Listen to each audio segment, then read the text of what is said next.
Voici le podcast Gang of Witches. N'en parlez à personne. Surtout à personne.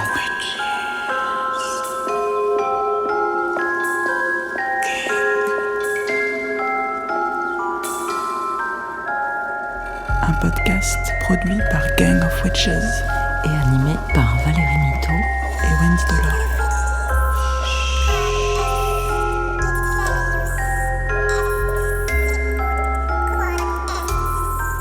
C'est la pleine lune, bonjour amis sorcières, bienvenue dans notre 7e épisode et merci de nous écouter toujours plus. Un peu d'air frais pour l'été, notre gang écoféministe révolutionnaire vous incite à un retour à la terre avec la philosophe Jeanne Burghardt-Goutal qui s'est choisie comme sujet d'expérience dans sa quête écoféministe. Nous animons cette édition avec Sabrine Kasbaoui, notre amie sorcière, réalisatrice et membre du gang qui est notre tête chercheuse écoféministe. Le plein de graines pour changer de paradigme et des surprises, mais on ne vous en dit pas plus.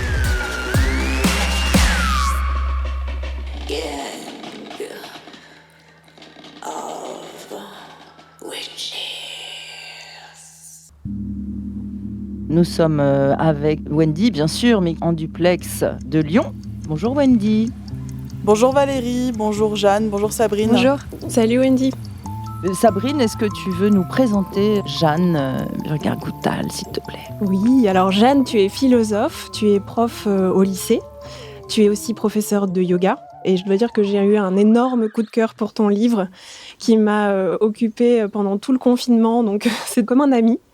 J'ai été fascinée à la fois par ta recherche historique, par aussi la manière que tu as eue de mobiliser à la fois ton intelligence rationnelle, cognitive, mais aussi ton intelligence sensible et sensitive.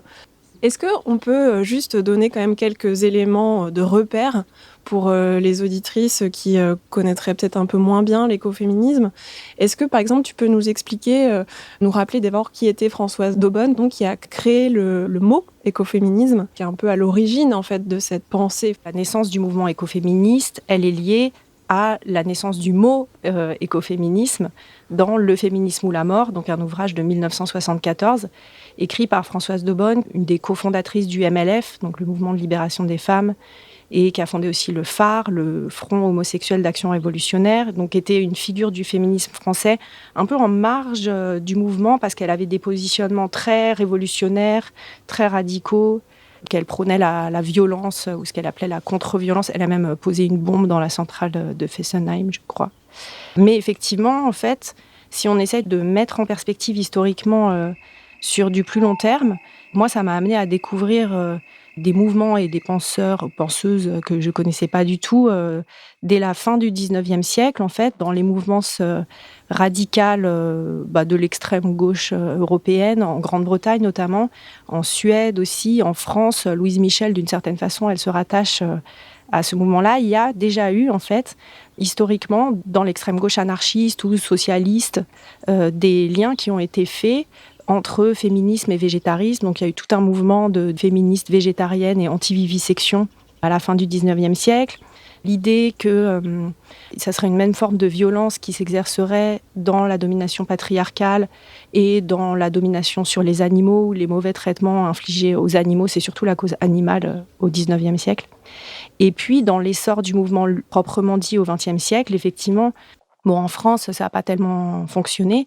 Et donc, c'est plutôt dans différentes parties du monde, mais là aussi de façon complètement informelle, en fait, pas comme un mouvement structuré, que beaucoup de luttes ont émergé, qui se disaient ou pas écoféministes, mais qui reliaient à la fois dans le discours et les luttes concrètes des enjeux environnementaux qui différaient selon l'endroit du globe où ça se passait, et des enjeux féministes, ou qu'en tout cas, vu d'Occident, on peut qualifier de féministes.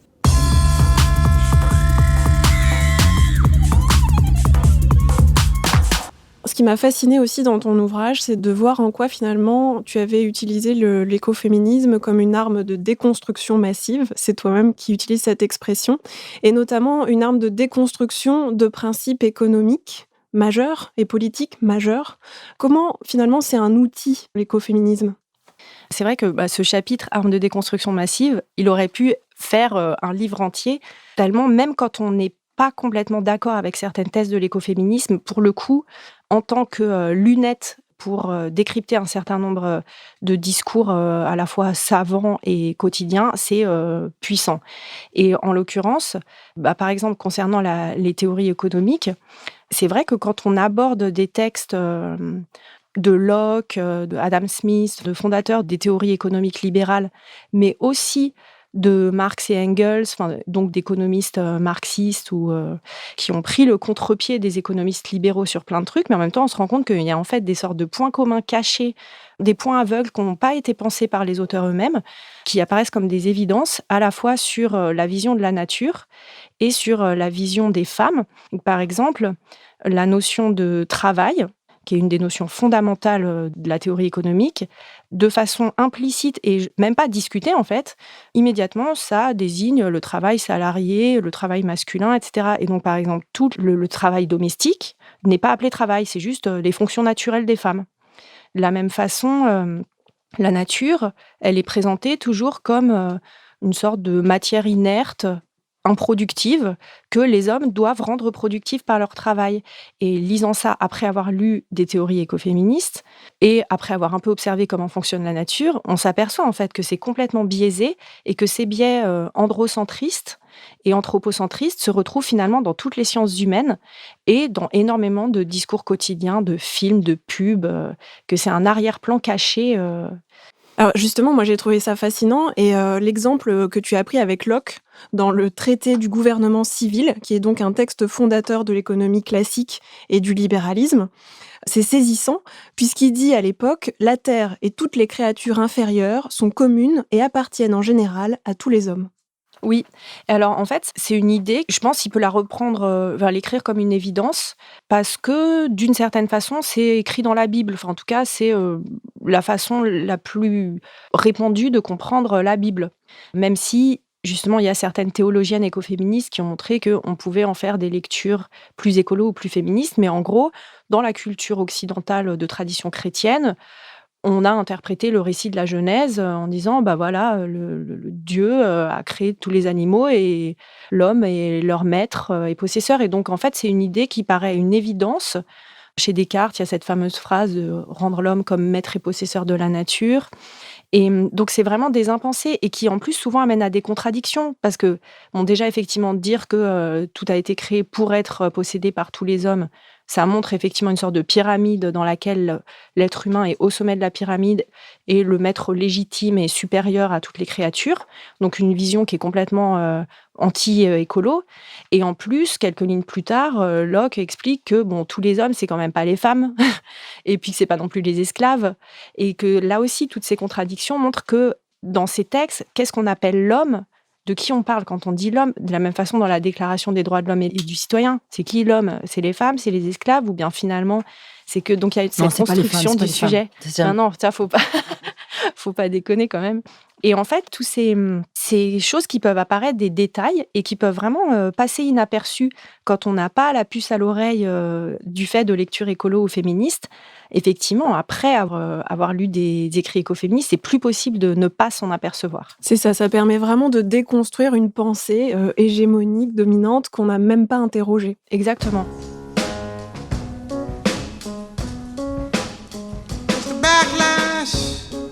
Mr. Backlash, who do you think I am? You raise my taxes, freeze my wages, send my only son to Vietnam. You see what happened there? You give me second-class houses, second-class schools.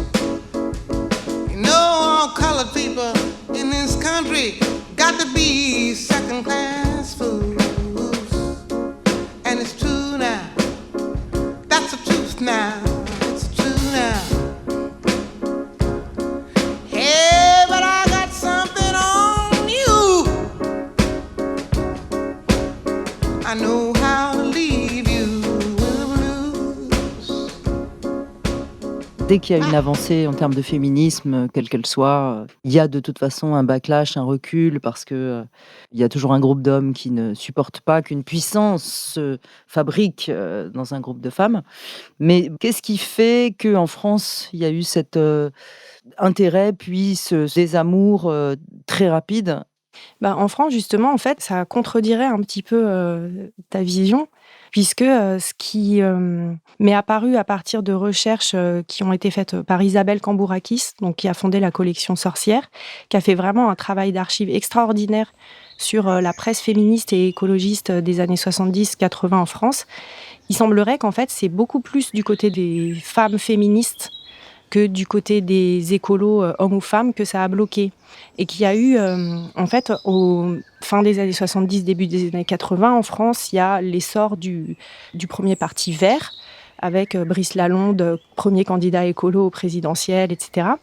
Et les Verts, et pas que les Verts d'ailleurs, mais différents groupes écolos, les Amis de la Terre, etc., ont essayé de tendre des perches aux féministes, pour créer une sorte de grande coalition. Ça existait en Italie, il y avait différents pays d'Europe en fait où ils voyaient que différents mouvements contestataires réussissaient à s'unir pour être une grosse force d'opposition après plusieurs années de droite au pouvoir en France. Et en fait, les féministes ont beaucoup résisté, en particulier parce que cette manière de réintroduire la notion de nature leur paraissait vraiment dangereuse, puisque le féminisme français, il s'est construit vraiment dans la lignée de Simone de Beauvoir, dont un des axes est la dénaturalisation des femmes et du féminin.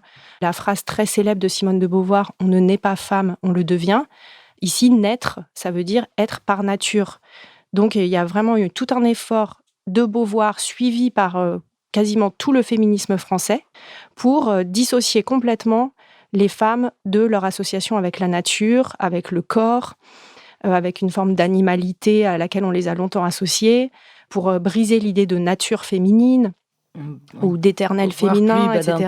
Ensuite, Voilà, toute cette lignée de féminisme universaliste, constructiviste, donc qui va nier, rejeter et critiquer l'idée d'une nature féminine. Et donc là, tout d'un coup, ce discours qui va mettre dans la même phrase femme et nature, qui va essayer de montrer, en tout cas pour certains courants, une affinité des femmes avec la nature, ou en tout cas un rapport différent des femmes avec la nature, ça a paru vraiment très piégeux aux féministes françaises. Et aux États-Unis, par exemple, ça a été beaucoup moins le cas, parce que l'idée de nature n'a pas les mêmes connotations et n'a pas la même histoire.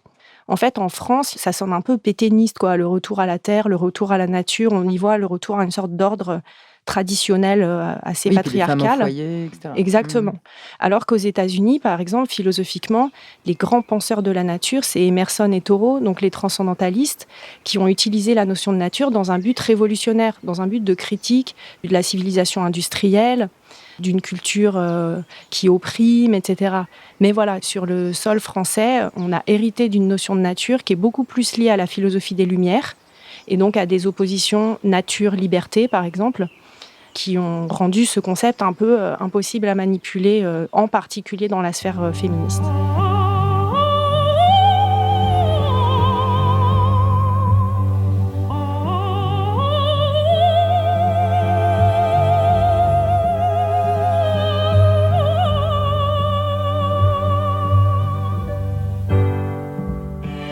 Jeanne a déjà répondu à ma question qui était le danger d'essentialiser la nature féminine à travers l'analogie entre femme et terre. Et il y a une citation que je trouve qui illustre vraiment bien ça.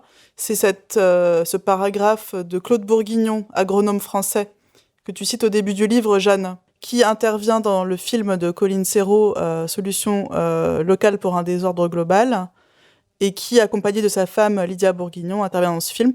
Donc Claude Bourguignon dit ceci: au XIXe siècle, on invente le tracteur, c'est-à-dire qu'on va travailler la terre de plus en plus profondément, et là, on va la détruire. Tant qu'on la gratouille, ça va, mais quand on se met à la labourer profondément, alors là, l'érosion devient catastrophique. Le problème, c'est que vous vous heurtez à un mythe fondateur qui est le labour.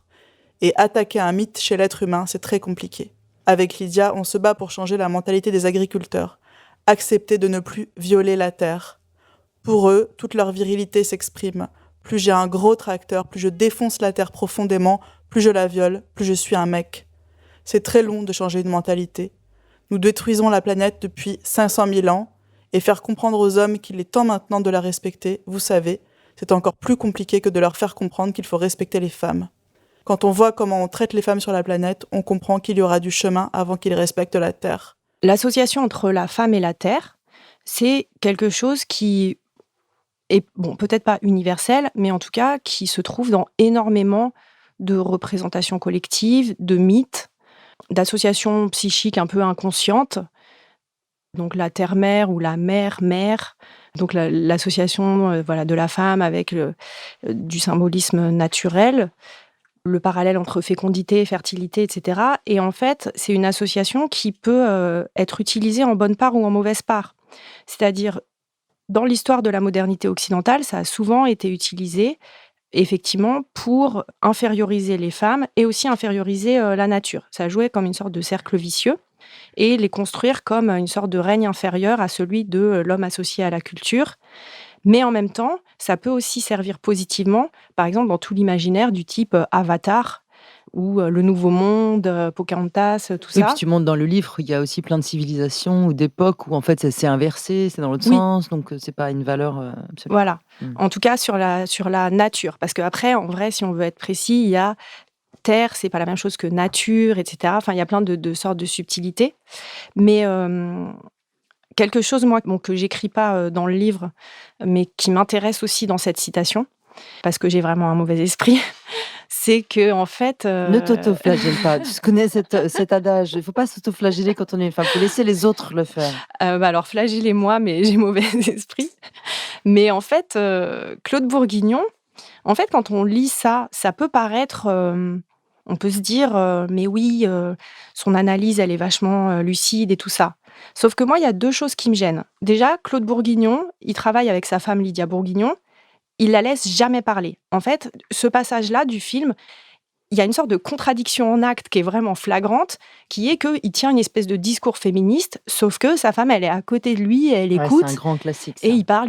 Un tout petit peu en arrière, sans doute. Je me souviens plus de l'image, mais elle est sûrement un tout petit peu... En tout cas, ouais, c'est tout le temps comme ça. Leur binôme, ça fonctionne tout le temps comme ça. Donc, il y a effectivement cette reproduction inconsciente d'un mécanisme patriarcal, tout en dénonçant dans le discours le patriarcat. Et un autre truc qui me dérange, c'est quand il parle des agriculteurs, en disant « eux »,« ils », « pour eux », en gros, pour cette bande de gros machos mal dégrossis, etc. Bouseux, un peu. Voilà. Et donc, il y a aussi un truc un peu colonialiste, je ne sais pas si c'est le terme, mais en tout cas, des formes de hiérarchie aussi très subtiles qui passent dans son discours. Et voilà, c'est vrai que moi, c'est aussi ces sortes de frottements et de contradictions qui m'intéressent dans la capacité de tenir un discours tout en ayant des positionnements inconscients qui le contrecarrent en acte, quoi.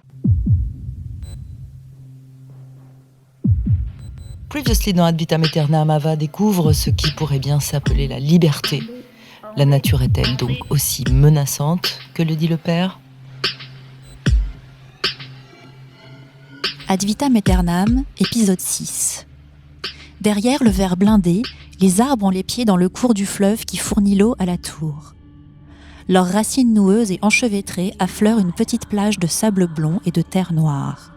Ava fait immédiatement le parallèle avec ses veines, dont les dessins sous sa peau rappellent étrangement ce qu'elle voit derrière la vitre. Leurs branches lui évoquent des poumons ou un système nerveux, en tout cas quelque chose d'un organisme parfaitement équilibré. Elle se sent en communication avec ces arbres. Il lui semble que, bien que séparées physiquement par la cloison transparente, la nature et elle ne font qu'un. Ava se fond dans l'écorce, les fleurs roses qui bourgeonnent sur les branches en ce début de printemps. Elle est le fleuve qui frissonne, son clapotis et les éclats de lune tombés dedans. Elle est la roche, le lichen et la mousse qui y prospèrent. Elle est l'herbe, la pâquerette et le moucheron posé dessus. Elle est l'air et la terre, et ils sont elles. Tous, ils partagent l'instant présent. Tout est à sa place, calme, serein, paisible. Rien à voir avec la nature sauvage et hostile que décrit le ministère à longueur de journée. Elle tombe à genoux et observe la terre humide et ses habitants, araignées minuscules, vers filiformes et autres petites créatures fascinantes. De microscopiques fourmis rouges entreprennent une mission délicate mais qu'elles réussiront, celle de déplacer une libellule morte pour la manger à l'abri dans leur fourmilière. Leur proie est 50 fois plus grosse qu'elles, mais, en nombre, elles sont les plus fortes. Cette vision éveille en Ava un mélange d'angoisse, de colère et d'espoir. Submergée par les émotions, elle frappe la vitre de ses poings. Dans le silence du hall, un cri déchire sa gorge. Elle tambourine avec rage, ses mains rougissent, son visage aussi. Elle hurle, elle veut sortir de là. Elle veut aller embrasser les troncs dehors, elle veut sentir le vent, autrement que dans un simulateur de réalité. À ce moment précis, elle n'a plus peur de l'extérieur. Elle sent qu'elle appartient à ce qu'elle voit dehors. De grosses larmes roulent sur ses joues et un sentiment de claustrophobie l'envahit. Alors qu'elle est secouée de violents sanglots et qu'elle commence à suffoquer, une main gantée se pose brutalement sur son épaule et un masque épouse son visage.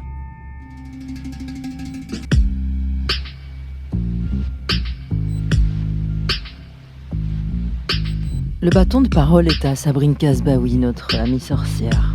Oui, en fait, ce que je trouve très intéressant, et tu dis un mot qui est assez frappant, c'est une logique classiste. Et justement, ce que permet aussi l'écoféminisme et dans ta recherche, c'est de voir comment tu es sortie de cette logique-là en t'intéressant à l'idée du dualisme, et notamment en convoquant la pensée de Descola, qui est complètement différente, qui est plus enfermée dans cette binarité nature-culture, croire, pas croire, qui fait que ça provoque des rapports de force et des rapports de domination. Là, dans ta démarche, il y a vraiment, dans ta recherche et aussi dans l'écoféminisme, cette idée de sortir de ça, de se mettre des étiquettes, classer de manière péremptoire pour appréhender le monde de manière plus complexe et finalement interconnectée. Oui, bon, dans l'écoféminisme, c'est vrai qu'on trouve plein de positionnements différents et notamment sur la question du dualisme, mais aussi sur la question de l'essentialisme, etc. Il y a des positionnements plus ou moins subtils, plus ou moins conscients.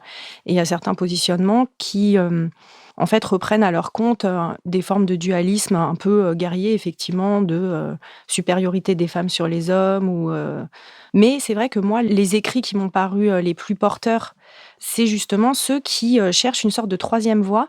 Par exemple, Val Plumwood, qui est une philosophe écoféministe australienne, il y a un texte dans lequel elle écrit, je trouve ça vachement clair, sa façon de présenter les choses et sa conception de l'écoféminisme. Elle dit, en fait, une fois qu'on prend conscience que l'association des femmes avec la nature est un des grands ressorts historiques de leur infériorisation et de leur exploitation, à la fois des femmes et de la nature. À ce moment-là, il y a plusieurs réactions possibles. Soit on va vouloir nier cette association. C'est la voix Simone de Beauvoir. Donc, mais non, pas du tout. Enfin, dénaturalisons les femmes. Les femmes ne sont pas du tout plus proches de la nature. Elles ont le même rapport à la nature que les hommes, etc. Donc ça, c'est une première voie. La deuxième voie, qu'on appelle le féminisme culturel, c'est de prendre le contre-pied et de dire « oui, c'est vrai, les femmes sont plus proches de la nature, cette association-là est tout à fait justifiée, mais la conclusion qu'il faut en tirer, c'est qu'elles sont supérieures. Et donc, renversons le dualisme, renversons les valeurs du dualisme, mais finalement en gardant cette structure dualiste et en disant le pack homme-culture, civilisation moderne est inférieur au pack femme, nature, sensibilité, connexion cosmique, etc. Et ce qu'elle dit, c'est que l'écoféminisme, ou en tout cas elle, la version qu'elle cherche et qui me semble effectivement ce qui est vraiment intéressant et ce qui est porteur pour l'avenir, elle dit en fait il faut une troisième voie qui n'est ni admettre ce dualisme, ni le renverser, mais essayer de restructurer complètement la structure elle-même, c'est-à-dire arrêter de penser les choses par paires. Mais là, ça implique de dépasser la pensée dualiste. De quoi on peut s'inspirer ? Est-ce que du coup, il faut une sorte de pensée dialectique où on va montrer que les contraires se renversent les uns dans les autres ? Certaines vont chercher du coup dans des pensées chinoises ou indiennes qui pensent plutôt les choses par trois que par deux, ou bien voilà, dans la pensée taoïste, par exemple, du yin et du yang. Enfin, on voit bien avec le symbole qui, en fait, est un symbole qui doit tourner normalement, que l'un se renverse dans l'autre et qu'au cœur du blanc, il y a du noir, au cœur du noir, il y a du blanc, etc. Et donc, il y a vraiment la tentative à la fois pour penser les rapports homme, femme, humain, nature, etc., d'arrêter de toujours trouver soit un troisième terme, soit une souplesse dans la manière de les considérer. Mais du coup, l'enjeu, c'est que il s'agit non pas de renverser un rapport de pouvoir, mais de faire advenir un système de non-pouvoir. C'est très exactement une citation de Françoise de Bonne, donc qui dit effectivement ce qu'on cherche, c'est pas une société du pouvoir aux femmes. Il n'y a pas du tout cette aspiration à un matriarcat ou qui serait l'image inversée du patriarcat. Bon, ça s'inscrit dans une filiation politique anarchiste, l'écoféminisme. Donc, il y a cette recherche de abolition des hiérarchies, abolition des rapports de pouvoir, ou en tout cas des rapports de domination. Je fais la distinction parce que, par exemple, chez Starhawk, il y a toute une réflexion justement sur le pouvoir. Parce que, dire oui, abolissons les rapports de pouvoir, c'est bon, en parole, on peut le dire, mais c'est purement verbal, en fait. Pouvoir sûr et puissance du dedans. Voilà. Donc en fait, elle fait la distinction entre, et même il y a une philosophe écoféministe, Karen Warren, qui parle de 5 types. Il y a le pouvoir sur, pouvoir du dedans, pouvoir contre, pouvoir envers, pouvoir avec, etc. Donc sur cette réflexion de comment on abolit un rapport de domination binaire, tout en ayant conscience qu'en fait, cette forme de pouvoir, d'expansion, de puissance fait partie de la nature en général, en fait. Et du coup, comment on essaie de sortir le pouvoir du rapport de domination binaire.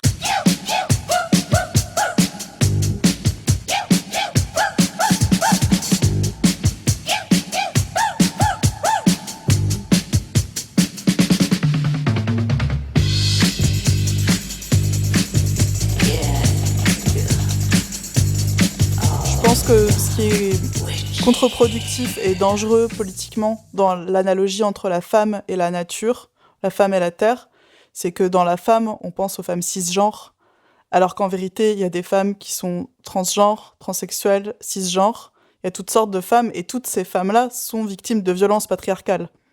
Oui, là aussi, elles n'ont pas toutes la même réaction vis-à-vis de cette analogie. C'est-à-dire que certaines, mais du coup, à qui on a reproché effectivement une sorte de cécité sur la question trans, ont considéré qu'il y avait un potentiel libérateur et écolo dans la revendication de cette analogie, mais il y en a beaucoup qui, au contraire, l'ont déconstruite.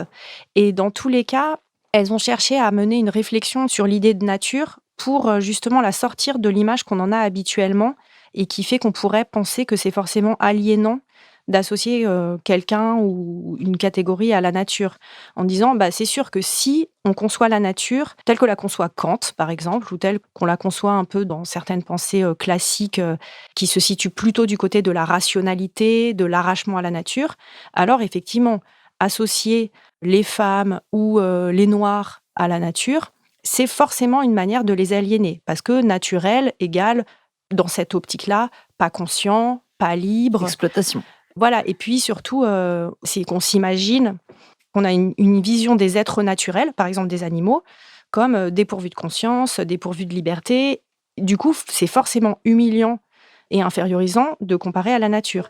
Mais si on change de vision de la nature et qu'on dit, par exemple, en ce moment, en philo, en sciences humaines, en éthologie, les transformations qui se font sur la façon de comprendre les animaux et même les plantes, c'est bouleversant, en fait, sur la manière de voir la nature. Donc, si on comprend que être naturel égale aussi être conscient, être sensible, être libre, etc., du coup, la naturalisation n'apparaît plus du tout comme le même danger. C'est vraiment ce qui m'a aussi beaucoup touchée dans ton livre, c'est de voir comment finalement on renverse cette vision de la nature. Et c'est aussi pour ça que tu as convoqué, je pense, à la pensée de Descola, et puis aussi la deep écologie avec Johanna Messi. En quoi finalement ça permet d'appréhender la nature complètement différemment, et en quoi ça change notre regard. En fait, la notion de nature, d'une certaine façon, c'est une construction politique. Déjà, ça montre que la façon qu'on va avoir de concevoir la nature va complètement changer la façon qu'on va avoir de concevoir aussi la société, les buts politiques, etc. Et que, du coup, il y a des sortes de renouvellement actuellement, à la fois dans l'éthologie, en botanique, dans les sciences, qui montrent une richesse, une complexité, une intelligence du monde naturel. Interdépendante. Voilà. Et effectivement, par exemple, en biologie, pendant très longtemps, on a insisté uniquement sur la sélection naturelle, et avec des images qu'en fait, Darwin lui-même est beaucoup plus subtil que ça.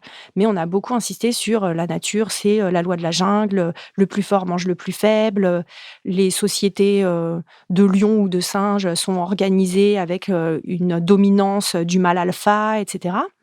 Donc il y avait cette image-là de la nature qui, en fait, était une image complètement liée à des valeurs politiques et à des préjugés de la société de la fin 19e, début 20e. Alors, l'idéologie libérale, en fait, on avait donc projeté l'idéologie libérale sur la nature.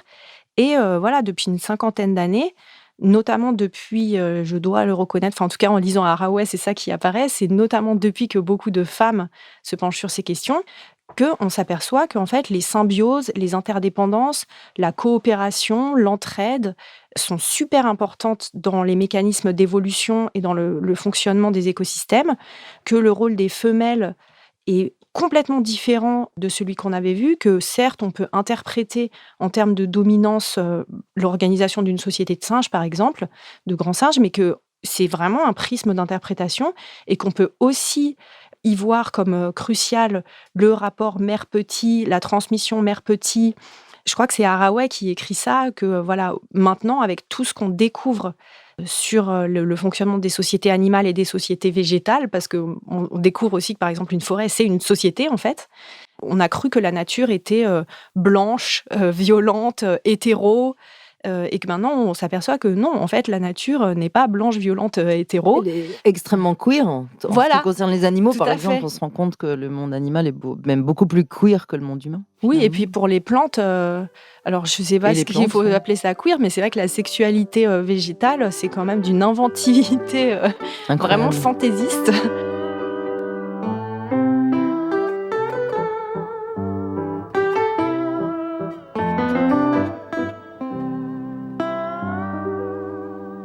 Nous sommes des animaux, nous avons besoin de baisers, de rire et de tendresse. Et souvent le soir nous trouve plein d'espoir et d'ivresse. Quand revient le matin, nous avons besoin de caresses. Et l'après-midi nous en avons envie aussi. Nous sommes nous avons besoin d'amour.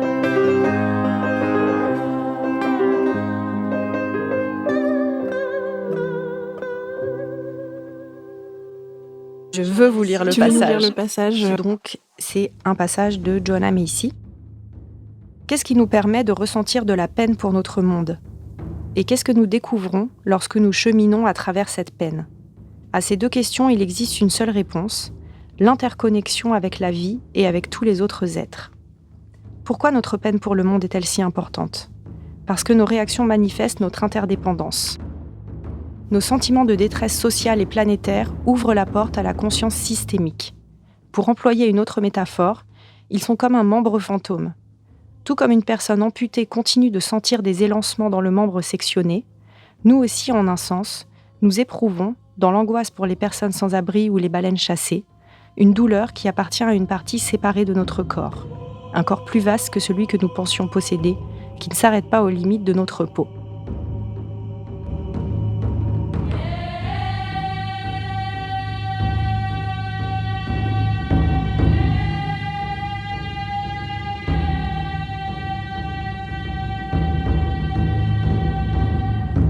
Dans ton livre, tu as recours à la pensée de Joanna Macy et à la deep écologie. Je voulais juste être sûre de bien comprendre ce que c'est et en quoi ça nous permet d'éclairer ce que tu viens d'expliquer. Donc Joanna Macy qui est éco-psychologue, c'est ça ? Une des grands noms de l'éco-psychologie pratique, qui effectivement se rattache à la deep ecology, donc ça veut dire écologie profonde, et ça s'oppose à la shallow ecology, écologie superficielle. Quand on fait cette opposition-là, ce qu'on appelle écologie superficielle, c'est l'écologie qui simplement cherche à verdir le système tel qu'il existe. Donc, par exemple, tous les courants du développement durable, de la croissance verte, ou ça peut être un peu plus radical politiquement. Je pense que Europe Écologie Les Verts, par exemple, on peut dire que ça s'inscrit dans cette écologie superficielle, au sens où ça reste quand même dans une certaine vision de la nature et du rapport homme-nature, assez classique. Il n'y en a pas de deep alors en France, c'est ça que tu nous dis ? Ce qu'il y a, c'est que la deep ecology, l'auteur le plus connu de deep ecology, c'est Arne Næss, qui est un philosophe norvégien qui s'est beaucoup inspiré du bouddhisme. En fait, très souvent, les auteurs... Joanna Macy, elle est bouddhiste aussi. Très souvent, en fait... Les auteurs qui ont créé et qui théorisent, approfondissent la deep ecology se fondent sur, là aussi, des visions de la nature et de l'humain qui viennent de Chine, d'Inde, de philosophie non occidentale. Et un parti politique qui utiliserait ces concepts, je pense qu'il paraîtrait vraiment hyper perché dans la sphère médiatique et pour l'électorat, quoi. Mais excuse-moi, quel type d'argument, par exemple, quand tu dis ça ? Mais en fait, il y a toute une vision de... Déjà, par exemple, la nature, elle est conçue de façon un peu évidente comme un organisme vivant, dont l'être humain fait partie mais vraiment au même titre que toutes les autres espèces, sans hiérarchie. Par exemple, un des principes clés de la philosophie de Arne Næss, c'est un peu barbare comme étiquette, mais il appelle ça l'égalitarisme biosphérique. Donc, c'est l'idée que tous les êtres vivants, quelle que soit l'espèce à laquelle ils appartiennent, on doit poser une égalité entre eux. Et donc, il n'y a pas... Donc, évidemment, c'est des questions qui sont super polémiques. Il a été très attaqué pour ces positions-là, mais qu'il n'y a pas de hiérarchie à faire de valeur entre la valeur de la vie d'un humain et la valeur de la vie d'une fourmi. Et donc, ça, c'est très inspiré des éthiques hindouistes ou de l'éthique du jaïnisme, donc une religion ou spiritualité indienne. Là aussi, c'est des choses qui sont faciles à proclamer, mais c'est difficile de réellement y adhérer quand on est bercé quand même dans l'idée que l'humain a quand même une valeur supérieure à la nature.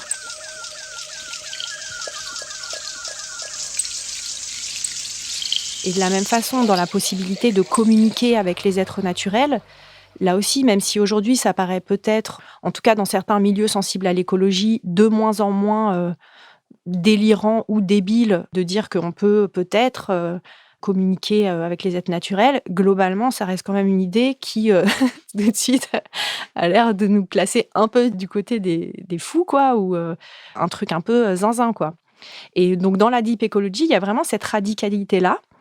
Et Joanna Macy, elle en a tiré aussi une pratique, donc l'écopsychologie pratique, qui est fondée beaucoup sur des rituels, des pratiques de méditation, donc à la fois individuelle, collective, pour essayer de... Alors le grand mot, c'est l'idée de se reconnecter avec la nature. Donc en soi, ça peut paraître un peu vide comme terme, mais il y a vraiment cette idée de prendre conscience de notre appartenance avec la nature, des échanges permanents, chimiques, électriques, avec tous les autres êtres, ne serait-ce que par le fait qu'on inspire et on expire. T'as pas l'impression qu'on y vient à aussi. ça, même dans un pays aussi rationnel que la France? Moi, j'ai l'impression que de plus en plus de personnes sont sensibles à ça, non? Oui, alors après, je sais pas trop si c'est répandu vraiment dans toutes les couches de la société, mais il me semble que, notamment, par exemple, avec l'expansion du yoga, où dans le yoga, vraiment, quasiment tous les profs de yoga, ils font prendre conscience que quand tu inspires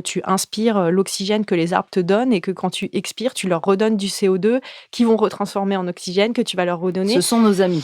Mais voilà, en tout cas, et c'est vrai que le yoga devient un phénomène tellement répandu que je pense qu'effectivement, même quand on ne connaît pas l'écopsychologie pratique, en fait, il y a de plus en plus de pratiques, là aussi, qui ne viennent pas d'Occident, qui nous permettent d'avoir ce type de changement de conscience de notre place dans la nature et de nos liens avec les autres êtres.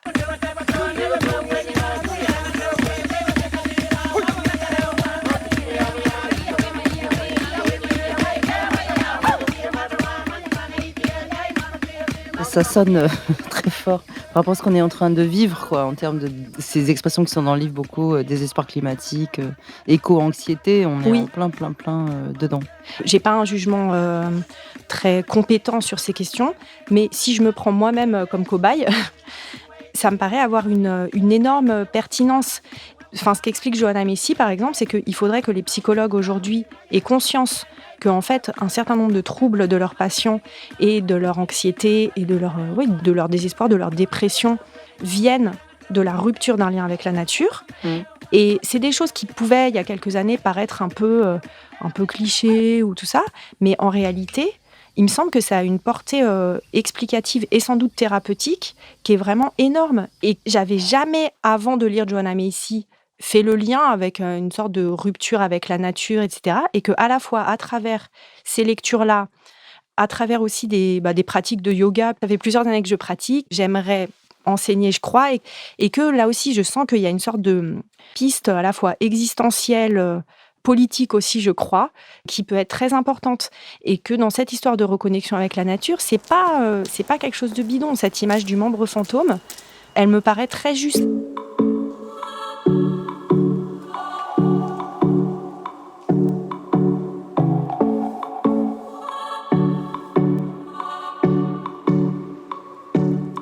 Ce livre est écrit à la première personne et je voulais savoir pourquoi. Alors c'est un choix qui n'était pas évident parce que le début de ma recherche, c'était dans le cadre d'une thèse de doctorat en philo que j'avais commencé en parallèle de l'enseignement, au bout de quelques années d'enseignement dans le secondaire. Et du coup, dans une thèse, on n'écrit pas à la première personne, les affects n'ont pas leur place, on essaye d'obéir à des critères de scientificité académique. Et bon, moi j'avais commencé mes recherches pendant quelques années sur ce mode-là. Au bout d'un moment, bon déjà en fait je m'ennuyais vraiment. J'ai publié quelques articles universitaires et c'est très formateur, mais j'avais plus envie de faire comme ça.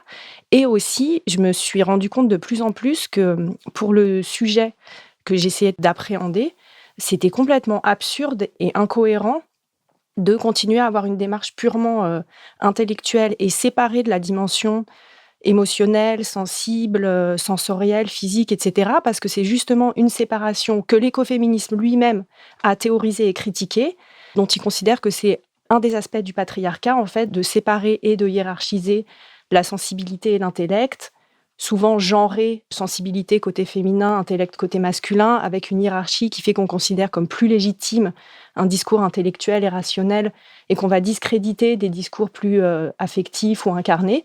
Et donc, ça me paraissait indispensable pour avoir envie déjà de continuer et pour être cohérente avec mon objet, de changer ma démarche. Je pense que si j'avais écrit 4 ans plus tôt, en étant encore dans une démarche universitaire, ça aurait été complètement différent. Et ça a été toute une démarche aussi permise existentiellement par la découverte de l'écoféminisme, d'apprendre que c'était légitime d'avoir un discours plus incarné, que ça pouvait s'écrire et que, en fait, j'étais conditionnée par des hiérarchies, des jugements de valeur dont j'avais pas vraiment conscience jusque-là. On retrouve l'abécédaire haute et lunaire de Wendy Delorme. Aujourd'hui, R comme respire.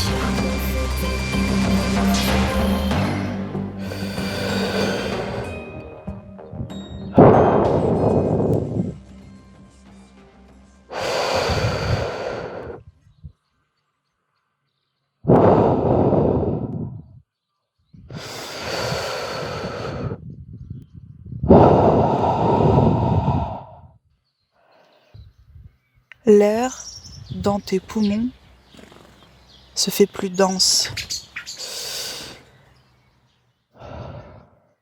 L'air n'a pas d'odeur, mais une matérialité. L'air devient matière. L'air te touche.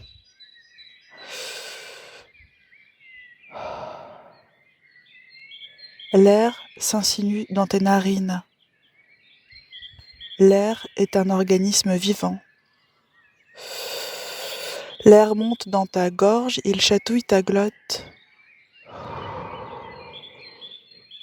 Il a forcé tes lèvres à s'entr'ouvrir. Il l'a fait doucement et fermement. L'air est un doigt humide de salive qui glisse dans ta bouche et caresse ton palais.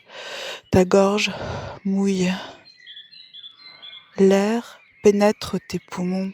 L'air forme une colonne qui baisse ton larynx à mouvement long et ample.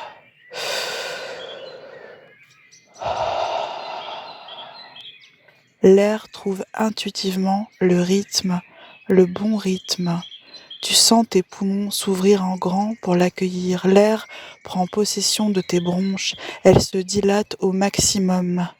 L'air remplit tes poumons en entier et tu entres en lévitation. Tu es rempli. Tu flottes de l'intérieur. Ton corps est l'enveloppe, le contenant de l'air qui te baise. Narines, lèvres, bouche, palais, larynx, bronche, poumons. Lorsque l'air atteint le bas de ton ventre, tu jouis d'être doté de cette capacité merveilleuse de la respiration.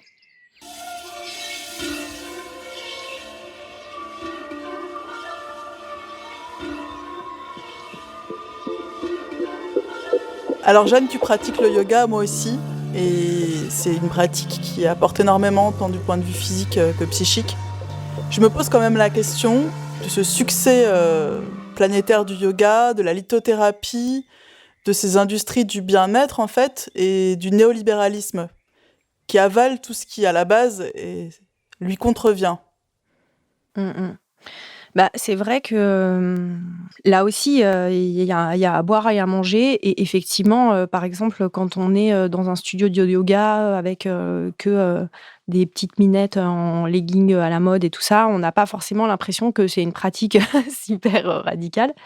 Et je crois que effectivement, c'est vrai, c'est comme pour l'écoféminisme, c'est vrai qu'il y a des trucs essentialistes, c'est vrai que si ça. Pour le yoga, c'est vrai qu'il y a un business, clairement, il y a un effet de mode, il y a une récupération. Mais voilà, je crois qu'il faut jamais jeter le bébé avec l'eau du bain, qu'il y a aussi un réel potentiel à plein de points de vue. Mais après, c'est vrai que c'est compliqué et que c'est lié aussi à toute une opération de soft power indien dans le rééquilibrage ou la transformation des rapports géopolitiques.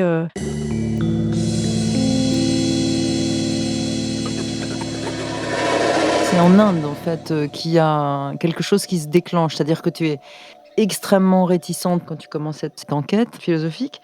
Et en mettant un peu les mains dans la terre, que les choses se développent. Il y a un passage que j'aime beaucoup. Page 250, vous écrivez, ça c'est un hommage à Guy Bedos, j'adore ce sketch que personne ne connaît. Alors donc, tu es à Navdanya, cette communauté qui est créée par Vandana Shiva dans le nord-est de l'Inde, et tu participes à un atelier sur les graines, je crois, les semences. Et donc, la personne qui s'occupe de l'atelier, tu racontes, il nous vanta les vertus presque magiques de la bouse de vache et de l'urine de vache, et nous fit même fabriquer un fertilisant naturel à base de ces nobles matériaux, s'amusant de nous voir patouiller la mixture à main nue. Biologie et poésie s'entrelaçaient, et sans aucune emphase, il en émanait un sens du précieux, je dirais même du sacré. Alors là, moi, quand je suis arrivée à ce niveau du livre, je me suis dit, c'est formidable, parce qu'en fait, déjà, ton livre est une mine d'or en termes de tous les concepts, donc comment ils ont évolué, toutes les personnes qui ont écrit sur ce sujet. Et en même temps, on suit ta propre transformation, donc d'un scepticisme au début à une sensation de toucher à quelque chose de sacré, les mains dans la bouse de vache. Donc ça, j'ai trouvé ça extrêmement fort. Non, mais ça, je trouve que ça fait partie des passages qui sont potentiellement prosélytes. En tout cas, il y a une sorte de décalage entre mon rapport intellectuel à l'écoféminisme, qui reste effectivement assez mesuré. Il y a énormément de thèmes, de questions qui sont passionnants. Après, sur les réponses que ça apporte, je suis pas convaincue partout, même si je trouve que ça a un intérêt intellectuel énorme. Mais voilà, on peut pas dire que ça m'a pleinement convaincue. Et en même temps, j'ai constaté effectivement que ça provoquait des transformations psychiques, existentielles très profondes. Alors, pas que l'écoféminisme, comme c'est un trajet sur 8 ans. Bon, heureusement, j'ai changé en quelques années, et puis avec des voyages, des rencontres, etc. Mais c'est vrai que là aussi, c'est des sensations fugaces, en fait, la sensation de sacré. Et je ne crois pas que ça soit indispensable pour un combat écologique important. Mais c'est vrai que ça permet de toucher du doigt des expériences profondes de l'humanité, qu'on a tendance, là aussi, dans un contexte français, un peu à discréditer. Je pense que moi, en plus, j'ai reçu une éducation hyper laïcarde. J'avais une sorte de rationalisme qui me paraissait être la seule manière d'être quelqu'un de bon sens. Et qu'effectivement, à travers un certain nombre d'expériences qui supposent de sortir de l'intellect et d'essayer, de voir, de toucher, on se rend compte qu'effectivement, il se passe des choses qu'on n'avait pas prévues et qui, là aussi, en termes de sentiment de reconnexion avec des membres fantômes, moi, j'ai l'impression que la construction qu'on a psychologiquement et socialement et politiquement quand on grandit dans les années 80, 90, 2000 en France, dans un milieu urbain et tout ça, c'est que c'est une construction très individualiste. Pas que au mauvais sens du terme, mais il y a vraiment l'idée qu'on est un individu différent des autres, qui doit avoir une destinée individuelle. Et en fait, il me semble que dans l'écoféminisme et dans toutes ces pratiques agricoles, rituels, etc., il y a vraiment une sorte de décentrement qui s'opère et de recréation de liens avec plein de choses avec qui les humains ont quasiment tout le temps eu des liens, mais nous, on a perdu les liens. Donc, effectivement, avec les autres espèces, avec les rythmes naturels, avec les cycles naturels et aussi avec les ancêtres, les morts. En fait, tout ce monde invisible qui en vrai nous accompagnent et dont généralement on n'a pas conscience et on paraît un peu illuminé en Oui, parlant notre presque. rationalité Alors que ce qui européenne m'a paru, c'est justement marche pas avec ça. une prise de conscience très forte des limites de la rationalité. Et que oui, c'est important la rationalité, mais qu'en vrai, si on s'en tient là, on perd une énorme partie de ce qui fait l'expérience humaine, historiquement, métaphysiquement. Et ça aussi, c'est quelque chose que je trouve très beau dans l'écoféminisme, en fait, même si ça le rend vulnérable à un certain nombre d'attaques. Mais c'est de toujours faire les liens entre le potentiel politique d'une action et une dimension métaphysique, spirituelle, psychique, de façon très globale. Ça ne pouvait pas tomber mieux, nous inaugurons aujourd'hui avec vous notre nouvelle rubrique musicale intitulée « Une pleine lune, un légume », car les légumes, c'est torride. Nos camarades fondatrices vous le chantent, les légumes c'est sexy et les adopter, c'est agir pour le changement.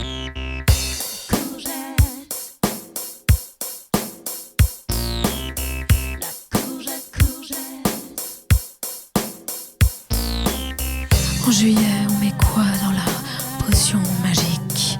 Un légume érotique, homegrown, c'est politique.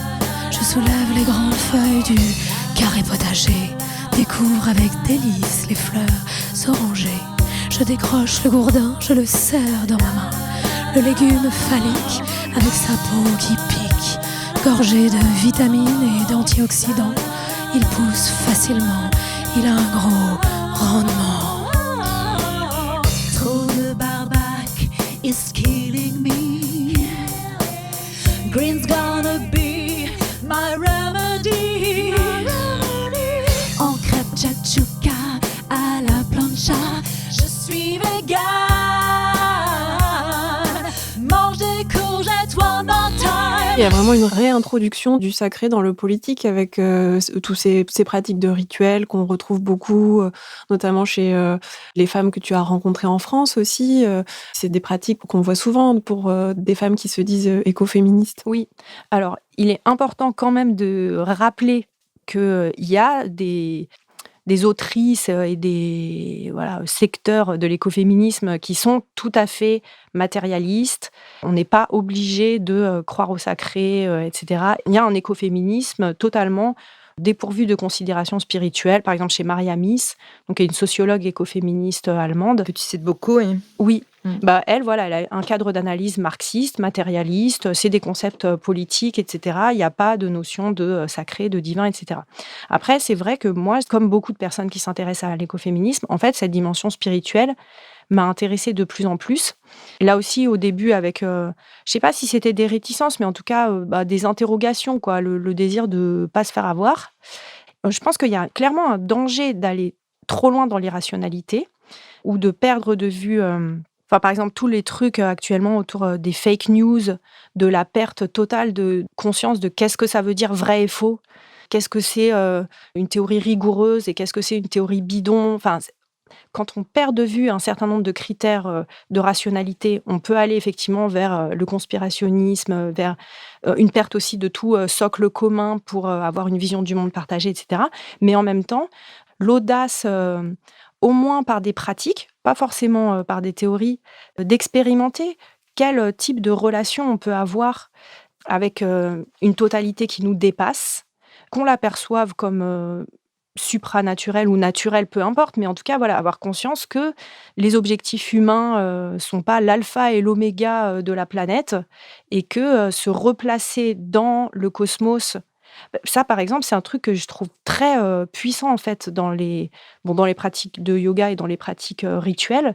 La connexion très fréquente au soleil et à la lune, par exemple. Enfin, rien que le fait de faire des salutations au soleil tous les matins, à partir du moment où on se dit, en fait, je suis pas juste en train de faire de la gym, mais genre, je suis vraiment en train de saluer le soleil qui se lève et tout ça. Soleil. Et tout de suite, ça montre que... on reste des êtres cosmiques, en fait, qu'on a certes des rapports sociaux, professionnels, économiques, etc., mais qu'on reste entre terre et ciel avec une intégration à un tout beaucoup plus grand que ce qu'on apprend à l'école de la République ou à la télé, etc. Si l'air se raréfie, la colère en bruit de fond, c'est qu'entre élite et paria, le fossé est profond, le dialogue est faussé, et je ne veux plus bosser pour rehausser les profits d'une antique qui perce le plafond. Changement radical, ben oui, propagande, mensonge, tout ça c'est fini, larmes, sang et feu dans la city. Il y a une chose sur laquelle j'avais beaucoup envie de revenir, c'est aussi sur la forme créative, artistique que prennent souvent ces pratiques écoféministes. En quoi cette idée de la forme et de la réflexion de la forme est fondamentale dans ces écoféminismes? Oui, alors c'est vrai que l'art a toujours joué un rôle très important dans les mobilisations écoféministes. Les images d'archives qu'on a, par exemple des Women's Pentagon Actions en 79 et 80, on voit des espèces de immenses marionnettes. On sait aussi que c'était pas juste une sorte de manif où on marche en disant des slogans, mais que c'était super théâtralisé avec différents actes qui mettaient en scène le chagrin, la douleur, la colère, la pacification, le deuil, etc. Effectivement, là aussi, le chant, la danse, les arts visuels ont été très mobilisés. Un des éléments importants, c'est que les écoféminismes ont toujours voulu incarner et pas seulement lutter pour.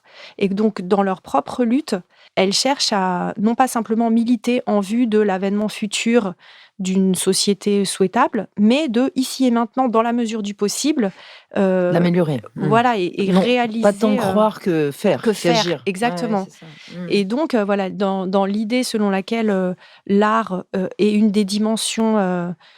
les plus belles de l'existence et à la fois sur le plan esthétique, psychique, rituel aussi, politique. Et c'est pas n'importe quelle forme d'art. Par exemple, ça va être toujours un art qui est fait de façon très participative. Dans la danse, c'est pas répéter des mouvements de danse classique, etc. Il y a toujours l'idée que le mouvement vient de l'intérieur. Il y a un style de danse, par exemple, alors qui se dit pas, à ma connaissance, explicitement écoféministe, mais qui pour moi est vraiment une super illustration, qui s'appelle la danse tribal fusion, où en fait un des principes, déjà c'est l'incarnation d'une sorte de féminité hyper puissante, fière. Il y a un renversement des codes, c'est beaucoup inspiré de la danse orientale, mais avec le contre-pied où le corps féminin est plus du tout dansé comme un objet séduisant à regarder pour un regard masculin, mais vraiment ressenti de l'intérieur, et où un des principes, c'est que les danseuses prennent le lead à tour de rôle. Donc, la grande gueule, la timide, celle qui croit qu'elle sait faire, celle qui croit qu'elle sait pas faire, doivent diriger à tour de rôle. Et donc ça, c'est aussi, à travers une pratique artistique, changer les habitudes de rapports sociaux, changer les habitudes de hiérarchie qui se créent dans les groupes. Donc, c'est aussi un outil de transformation. Et on le voit avec la littérature aussi. La science-fiction et la fiction sont beaucoup utilisés comme outils de transformation intérieure, de transformation des imaginaires, de ce qu'on croit possible ou pas possible, de ce qu'on ressent comme désirable ou pas désirable. Il y a cet usage de toutes les formes artistiques en vue d'une transformation. Direct action is taking against the system we're boiling. At the same time, with the same voice, rebel for life, make the right choice. Do the right thing, serve the right cause. Fuck fake saviors, real criminals. Fight for the youth, fuck fascist laws. Fight for the earth, the animals. We're all superheroes right now. The world needs saving, you know how. À travers l'art, il y a aussi cette manière de faire sentir. Et d'ailleurs, ça rejoint le concept dont tu parles dans ton livre de Arturo Escobar, sentir penser. On associe, encore une fois, on englobe tous nos outils, tous nos sens, notre intelligence émotionnelle, sensible et sensorielle pour comprendre le monde et communiquer un autre monde. Oui, et c'est vrai que déjà, il y a effectivement cette idée de toujours tisser des liens plutôt que séparer. Là, en l'occurrence, effectivement, entre le sentir et le penser, par exemple, dans ce mot « sentir-penser », et que d'un certain point de vue, c'est effectivement aussi une sorte de révolte contre le scientisme de nos sociétés. Voilà, par exemple, moi, j'enseigne au lycée, et effectivement, la filière S, maintenant, il ne va plus y avoir de filière, mais on sait que les parents vont quand même se débrouiller pour choisir les options qui... Donc, il y a effectivement une construction depuis le 19e siècle d'une civilisation très scientiste, fondée sur les valeurs dominantes. Effectivement, c'est les valeurs technoscientifiques, le progrès technique, le progrès économique, la recherche scientifique, etc. Et on considère de plus en plus comme les 18e roues du carrosse la littérature, les arts, la musique. C'est un peu devenu des loisirs ou des distractions ou quelque chose en tout cas qui ne va pas permettre de se faire une place. On l'a encore vu là pendant le confinement. La culture était la dernière roue du carrosse pour le gouvernement. Il a relevé ses manches quand même pour nous en parler. Voilà, là effectivement, il y a une révolte contre cette hiérarchie de valeurs sciences-art et l'idée que les arts et différentes sortes de pratiques peuvent être aussi créatrices d'un modèle social de façon centrale. I am here to say our house is on fire. According to the IPCC, we are less than 12 years away from not being able to undo our mistakes. Est-ce que tu pourrais nous rappeler comment, dès le départ, il y avait cette idée des convergences des luttes, et notamment, par exemple, aux États-Unis, avec la défense des droits des Amérindiens, en quoi, finalement, les écoféminismes sont, depuis toujours, intersectionnels? Oui, une des critiques qu'on fait contre l'écoféminisme, c'est que ça serait un féminisme blanc, ce qui, sociologiquement, dans les écoféministes revendiqués, écrivant des bouquins, n'est pas faux. Mais qu'en même temps, sur le plan de la théorisation, effectivement, cette dimension-là, elle a été prise en compte dès le début. Dans les tout premiers écrits, dès les années 70-75, on trouve vraiment de façon centrale l'analyse des analogies, et non seulement des analogies, mais aussi effectivement des interconnexions ou des mécanismes d'entre-renforcement entre les dominations de races. Bon, en français, le terme, il est gênant, disons des divisions héritées de la colonisation. Officiellement. Voilà, c'est vrai que comme les écoféministes écrivent en anglais et qu'en anglais, ce terme a une autre histoire et un autre sens, on se retrouve à l'utiliser, c'est un anglicisme, voilà, mais bon, donc de race, on va dire, de sexe, de classe, les divisions colonisatrices entre le Nord, le Sud, etc. Et ça, c'est un axe qui a été donc vraiment théorisé dès les premiers écrits. Les écoféministes semblent vraiment avoir lu le black féminisme, Audre Lorde, Bell Hooks, etc. C'est des sources fréquemment mobilisées par les écoféministes. Et tout autour du mouvement, dès sa naissance, il y a tout un ensemble de mobilisations qui ne se sont pas revendiquées écoféministes, et donc je ne leur appliquerai pas cette étiquette, mais qui sont des mobilisations menées effectivement, par exemple, par des femmes noires américaines dans des quartiers vraiment racisés autour de scandales sanitaires, de scandales de pollution. Et cette prise en compte d'une dimension raciale et postcoloniale, elle est centrale dans les théories écoféministes et dans les luttes. C'est ça aussi qui a créé l'imaginaire du mouvement, même si parfois, du coup, il a été taxé d'appropriation culturelle à force de reprendre beaucoup des concepts amérindiens ou d'aborigènes d'Australie ou indiens, etc. Mais dans l'intention, il y a vraiment cette tentative de ne pas penser les problèmes de façon séparée, mais au contraire, toujours essayer d'être attentive aux liens. Et c'est une des caractéristiques qui fait qu'on peut dire une lutte écoféministe et pas simplement écolo ou féministe, c'est qu'elle va chercher face à une question, voilà, la déforestation ou l'avortement ou voilà, n'importe quelle question abordée, dans un prisme écoféministe, ça va consister à essayer de l'aborder avec tous ces angles de vue à la fois. Donc pas seulement en se demandant en termes féministes, est-ce que c'est bon ou mauvais ce phénomène-là, mais essayer de voir quelles implications ça a en combinant à la fois les impacts sur les femmes, sur les pays dits du Sud, sur les écosystèmes. Et ça, pour moi, c'est un peu l'ADN de l'écoféminisme, en fait, cette dimension holistique ou intersectionnelle. Reconnect with your heart, be brave, all together. We are this wave that can take down any structure, so we can spread a new culture where exploitation is long gone, where love is the law, bring it on. Alors, la boîte à outils. Dans le podcast de Gang of Witches, nous avons une rubrique qui s'appelle la boîte à outils parce qu'on s'est dit que c'était important de se partager des outils concrets. Alors Jeanne, dans ton périple, parmi les communautés et les activistes écoféministes, quels sont les outils, les moyens d'action qui t'ont le plus marqué, qui t'ont semblé le plus utiles ? Si je devais dire 2 pratiques, on va dire, il y a toutes les pratiques qui mobilisent le corps, soit individuellement, soit aussi en collectif, en rituel, etc. Il y a une phrase de Starhawk que j'aime beaucoup, où elle dit que le corps, c'est la partie ou le fragment de l'univers le plus proche de nous. C'est un bout du monde dont on peut prendre soin et qui nous apprend à prendre soin d'autres bouts du monde. Et donc, dans toutes ces pratiques corporelles, moi j'adore danser, faire du yoga, etc. Et je sens que il y a un potentiel de transformation réelle, voilà, y compris d'une petite teigne philosophe dans mon genre, que il se produit quelque chose.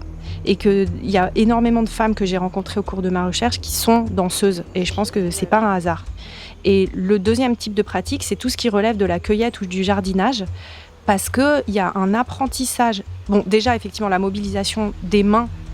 En fait, on apprend par les mains des choses d'une façon qui est unique, quoi, qu'on n'apprend pas du tout par la tête.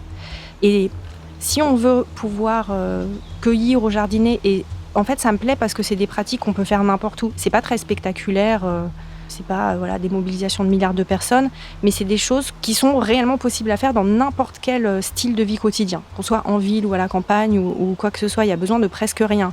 Et du coup, dans l'observation que ça demande pour réussir, parce qu'en fait, c'est pas super facile de réussir à faire pousser quelque chose. Ça demande réellement un apprentissage. C'est pas vraiment improvisé. Ça se trouve, il y a des gens qui y arrivent, mais moi, quand j'improvise, je fais crever mes plantes, quoi. Oui, mais l'histoire des plantes qui s'aiment pas, des plantes qui se protègent, certaines mauvaises herbes qu'en fait créent un environnement un peu, une sorte de cocon pour un groupe de plantes. Ouais. Tu peux pas l'inventer, quoi. En fait, je pense qu'un des points communs aussi entre le jardinage et le yoga, par exemple, c'est que c'est des pratiques de l'attention, et de l'attention au réel. Et de la contemplation aussi. Voilà. Et que souvent, il me semble que beaucoup de comportements qui sont nocifs écologiquement, la surconsommation ou des choses comme ça, me semblent être liés à une énorme absence au monde et à une énorme inattention qui fait qu'on a un sentiment de vide qu'il faut remplir en acquérant, etc. Et que dans ces pratiques du presque rien, mais qui pour fonctionner demandent une présence totale, une attention totale, il faut vraiment regarder sa petite plante tous les jours ou bien ressentir comment on respire, etc. Moi, c'est chouette de regarder sa petite plante qui pousse quand même. Oui, c'est chouette, mais c'est vrai que c'est inhabituel. Et que ça, pour moi, je trouve que ça crée justement la possibilité d'une réconciliation avec le monde et d'une réconciliation avec la réalité, qui fait que du coup, on n'a plus trop envie de partir dans des délires transhumanistes ou sur la planète Mars, et qu'on se rend compte que mais moi, je veux pas si être immortelle, je sais pas toi, mais moi non, c'est non.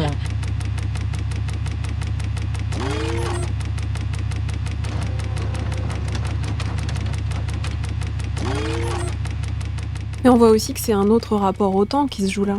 On n'est pas dans ce temps que l'on consomme dans les villes. Quand tu es attentive à ton potager ou au cycle de ton corps, tu es aussi dans un autre mode de temporalité. Et ça change aussi beaucoup par rapport à ce temps qui est quand même un instrument de pouvoir perpétuel dans ce système patriarcal qui nous opprime. Le temps, c'est de l'argent, on est bien d'accord avec ça. Donc prendre ce temps aussi en regardant, en contemplant son propre corps, en lui apportant l'attention dont il a besoin, c'est aussi une manière de résister qui est quand même assez puissante. Déjà, effectivement, la sensation de la cyclicité du temps et du rythme du temps. Par exemple, pendant le confinement, je me suis rendu compte que justement, le fait d'avoir depuis un moment fait mes petites pratiques de la lutte, tout ça, ça m'a vachement aidée. Parce que du coup, le temps, la structure du temps social avec les horaires, la cloche qui sonne toutes les heures, ou les horaires de bureau, etc., s'était effondré. Et je voyais que chez mes élèves, il y en a plein, du coup, ils se sentaient vraiment suspendus dans le vide. Mais comme moi, j'avais appris à regarder où on a la lune, à rythmer le temps, à faire attention aux saisons, ou par exemple au calendrier Wiccan, donc avec les différentes fêtes, et puis voilà, les pleines lunes, les nouvelles lunes. En fait, j'étais pas du tout dans une absence de structure du temps. Je sentais que le temps continuait à être rythmé réellement par un rythme naturel. En plus, je fais du piano, je fais de la musique, et toutes ces questions de rythme, c'est des choses auxquelles je suis vraiment sensible. Et ça m'a énormément aidée. Et aussi, c'est vrai que dans le temps dont on a besoin quand on jardine ou quand on fait du yoga, il y a une sorte de lenteur et de nécessité d'accepter les limites. Par exemple, les limites physiques dans le yoga, si j'arrive pas à mettre mon pied derrière la tête, j'arrive pas à mettre mon pied derrière la tête. Et ça sert à rien que je m'énerve ou que je force ou je sais pas quoi. Ça va demander du temps et peut-être j'y arriverai jamais. Et là aussi, il y a beaucoup de penseurs de la décroissance qui montrent que la non-conscience des limites ou le refus des limites, notamment des limites des ressources, c'est un des ressorts d'une espèce de course à la croissance infinie qui est complètement délétère. Fuite en avant. Voilà. Et que là, en fait, prendre conscience de la limite, accepter la limite, changer aussi son rapport à la limite, en voyant que, par exemple, quand tu rencontres la limite de ton squelette dans un étirement en yoga, au début, tu es frustré, genre « je vais réussir à toucher mes pieds ». Et au bout d'un moment, en fait, ça devient rassurant. Tu sens que c'est une structure, en fait, qui fait que tu n'as pas besoin de tenir tout musculairement. Voilà, il y a une structure réelle, mais là aussi, on apprend, à mon avis, à travers ces pratiques-là, et pas du tout à l'école. Ou, pareil, dans la nécessité de la lenteur. Pareil, ça ne sert à rien que je crie sur ma graine pour lui dire « pousse plus vite » ou que je tire dessus. Il faut accepter que ça prend le temps que ça prend. Peut-être. Ça pose aussi des questions de la liberté à l'intérieur de la contrainte. Et cette notion de la liberté, chez les écoféministes, est placée clairement à l'intérieur de ces contraintes et de ces limites, alors qu'on est dans un monde qui est gouverné par une espèce d'apologie de la liberté sans aucune contrainte, qui au final est totalement destructrice. Oui, et qui est destructrice et illusoire. Et c'est vrai que ça, c'est une des grandes forces de l'écoféminisme, de rappeler, notamment Mariamis et Vandana Shiva, dans Écoféminisme, donc le livre qu'elles ont coécrit, il y a vraiment toute une analyse de ce rapport liberté-limite et liberté-nature, en montrant que dans la philosophie des Lumières, en tout cas dans ces versions les plus progressistes ou scientistes, etc., il y a vraiment une conception de la liberté comme arrachement à la sphère de la nature, élévation au-dessus de la sphère de la nature, dépassement des limites, rupture aussi avec la tradition, avec les interdépendances communautaires, que ça serait ça en fait la liberté, ce qui en fait est une conception très particulière, totalement individualiste et un peu hors sol de la liberté. Et il y a toute une manière d'essayer de ramener la notion de la liberté et aussi la sensation et la recherche de sa liberté au sein des limites naturelles, au sein des limites de la vie humaine. Il y a toute une réflexion sur la mortalité, et sur l'idée que accepter que la mortalité est partie intégrante de la condition humaine et de la vie aussi, de la vie organique en général, et que c'est non pas justement dans le fantasme d'immortalité ou de rupture des limites, mais dans une manière d'habiter une vie mortelle et une vie avec ses limites, qu'on peut trouver une liberté qui soit conciliable avec les libertés des autres et pas destructrice. Elles expliquent que la liberté, en voulant échapper aux limites et en voulant échapper aux contraintes, du coup, va aliéner les autres. Un exemple très basique, c'est de dire, par exemple, si j'ai des enfants et je veux avoir la liberté de faire une carrière brillante et de ne jamais avoir à faire la cuisine ou le ménage, etc., bah, du coup, il faut que j'emploie quelqu'un, et généralement, ça va être une femme racisée, plus pauvre que moi, pour le faire. Et puis, pareil, pour faire mes vêtements, bah, ça va être une ouvrière du textile au Bangladesh ou je sais pas quoi.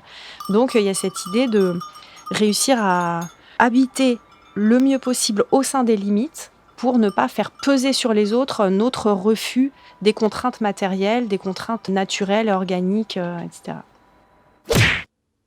Et maintenant, chères auditrices, chers auditeurs, le coup de gueule de Mytho.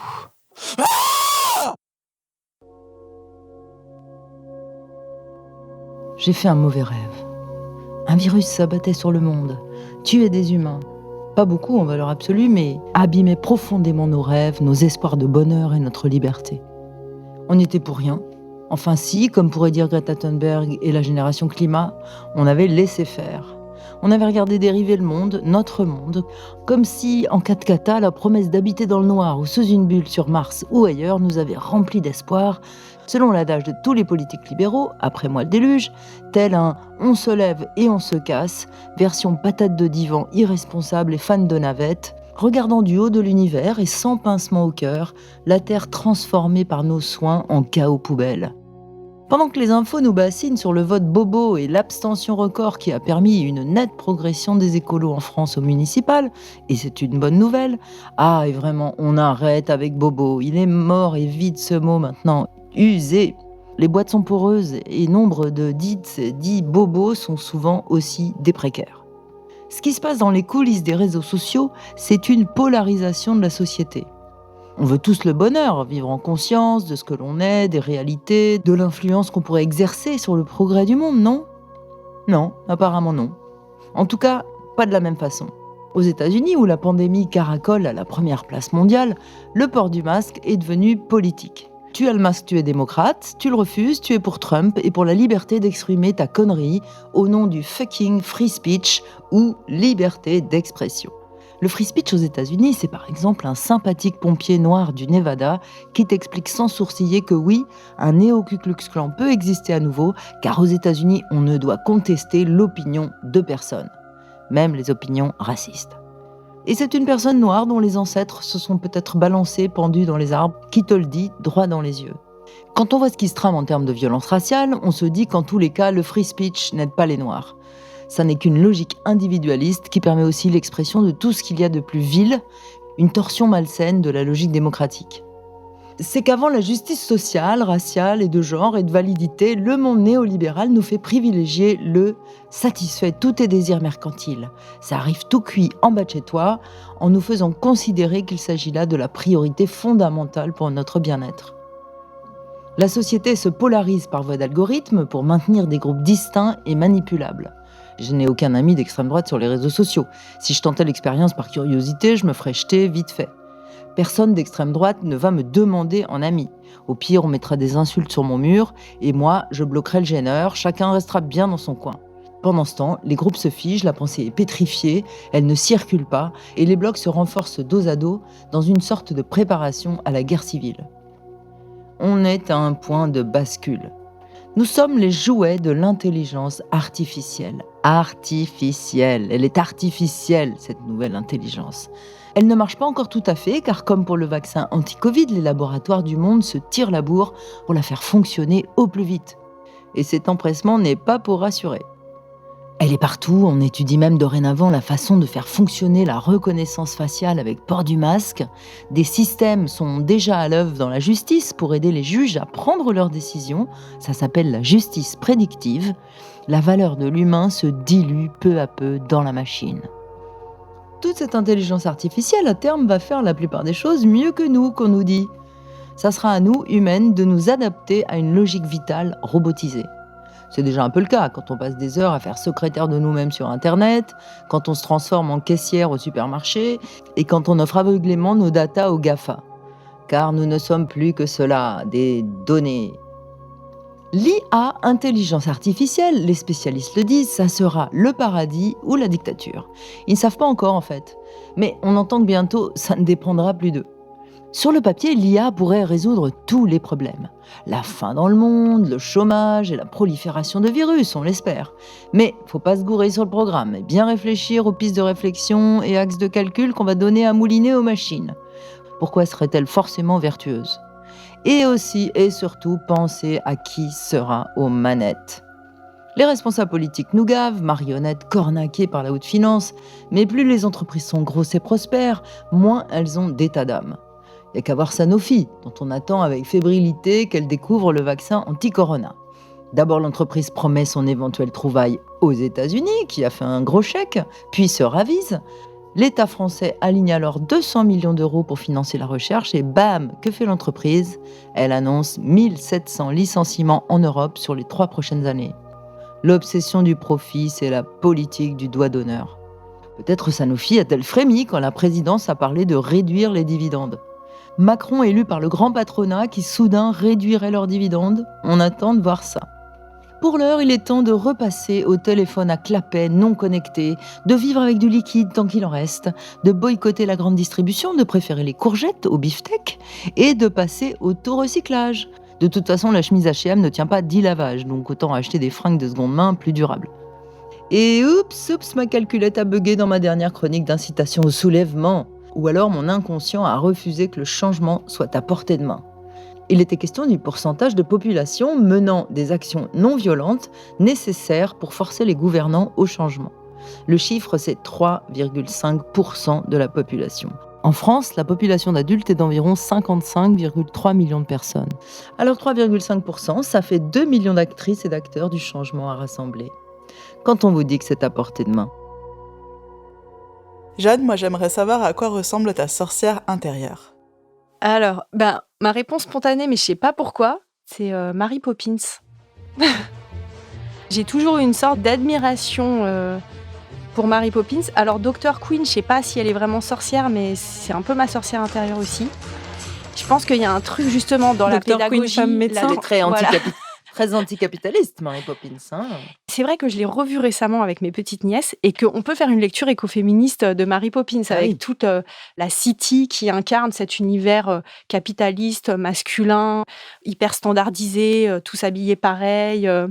Et la clé des champs en volant. Et voilà, et qu'effectivement, elle incarne une sorte de. Et que en plus, elle est un peu. D'ailleurs, c'est un point commun avec Dr. Queen, femme médecin. Il y a la transmission déjà. Elles transmettent à des enfants qui ne sont pas leurs enfants biologiques, dans les deux cas. Donc là aussi, il y a une sorte de rapport à la famille. Une espèce de famille recomposée d'une façon ou d'une autre. C'est des femmes libres. Et elle fréquente des mecs un peu voyous. Alors, c'est Sully, le faux indien, dans Dr. Queen, femme médecin. Et Mary Poppins, c'est Burt, le ramoneur. Artiste de rue, un peu magicien, un peu... du coup, elle a accès un peu au bas-fond de Londres, ou en tout cas à des classes sociales. Elle a un côté un peu interclasse, quoi. Elle circule d'une classe à une autre. Et c'est une sorcière intérieure qui est joyeuse. Voilà, ce que je rêverais d'être en sorcière intérieure.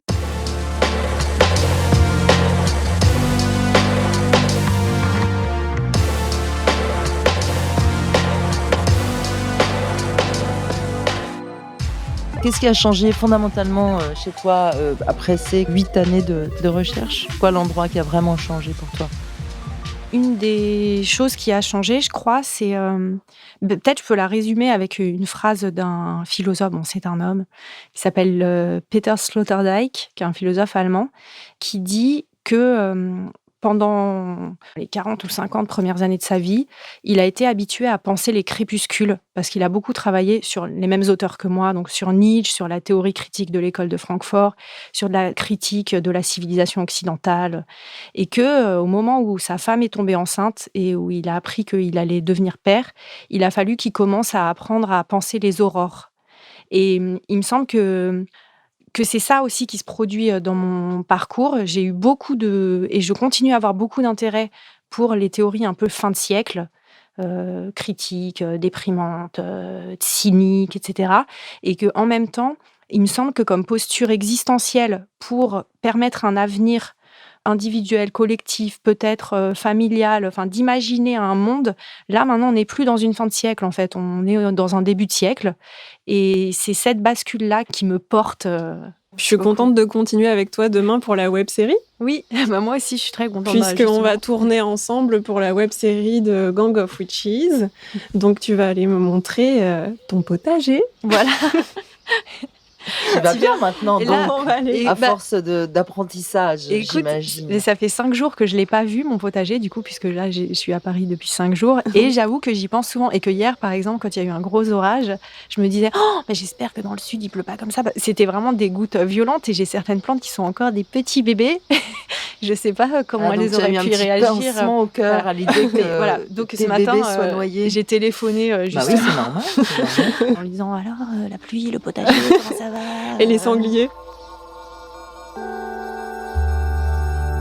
Pour terminer, je voudrais vous remercier Wendy et Valérie de m'avoir permis de donner la parole à Jeanne aujourd'hui, parce que en effet c'était un gros coup de cœur encore pour moi, et vous m'avez en toute sororité permis de partager ça, donc c'est cool.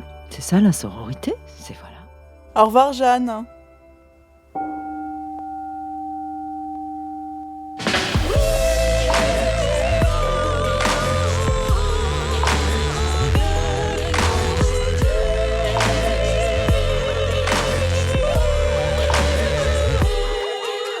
À bientôt camarades sorcières, on se retrouve à la prochaine pleine lune le 3 août prochain. On vous souhaite de pouvoir partir respirer avec prudence. Portez-vous bien. Des bises du gang. I'm calling upon my witches everywhere.